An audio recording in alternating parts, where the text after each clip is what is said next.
കുട്ടി എങ്ങനെയുണ്ട്? കൊള്ളാം. എന്തെന്നാ ഇത്? ഇത് മേപ്പിൾ ലീഫ് അല്ലേ?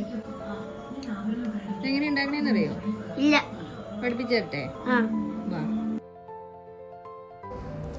ഇത് ചെയ്യാനായിട്ട് നമ്മൾ എടുത്തിരിക്കുന്നത് 6.5 സെൻറ്റിമീറ്റർ ഉള്ള പേപ്പറാണ്. അത് സ്ക്വയർ ഷേപ്പിൽ തന്നെ കട്ട് ചെയ്ത് എടുത്തിട്ടുണ്ട്. അപ്പോൾ നമ്മൾ ഈ പേപ്പർ ഇതുപോലെയൊക്കെ മടക്കിയാൽ മതി. ഇതെനിക്ക് പറഞ്ഞു തരാൻ കറക്റ്റ് അറിയില്ല. അപ്പോൾ ഇത് ഇങ്ങനെയൊക്കെ മടക്കിയാൽ മതി. കറക്റ്റായിട്ട് തന്നെ മടക്കുക.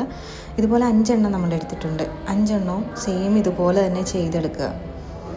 പേപ്പറൊക്കെ നല്ല കറക്റ്റായിട്ട് തന്നെ നമ്മൾ കട്ട് ചെയ്തിട്ടുണ്ടെങ്കിൽ നമുക്കെല്ലാം കറക്റ്റ് എല്ലാം ഒരേപോലെ തന്നെ കിട്ടും കേട്ടോ. പലതും പല ടൈപ്പ് ആണെന്നുണ്ടെങ്കിൽ വ്യത്യസ്തമായ രീതിയിലേ കിട്ടുള്ളൂ. അപ്പോൾ നമ്മൾ വിചാരിക്കുന്ന പോലത്തെ ഒരു ഫിനിഷിങ് ചിലപ്പോൾ അതിന് കിട്ടണമെന്ന് വരില്ല.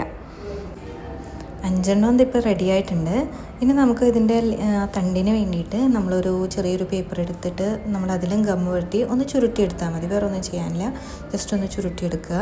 പിന്നെ ഈ 5 എണ്ണം ഒന്നിച്ച് ഇങ്ങനെ ജോയിൻ ചെയ്ത് കൊടുക്കുക ഓരോന്നോരോന്നായിട്ട്. അത് ആ പെറ്റൽസിൻ്റെ അതായത് ഓരോ ഇതിൻ്റെ മേലെ വരുന്ന രീതിയിൽ നമ്മളിങ്ങനെ ഒട്ടിച്ചു കൊടുത്താൽ മതി.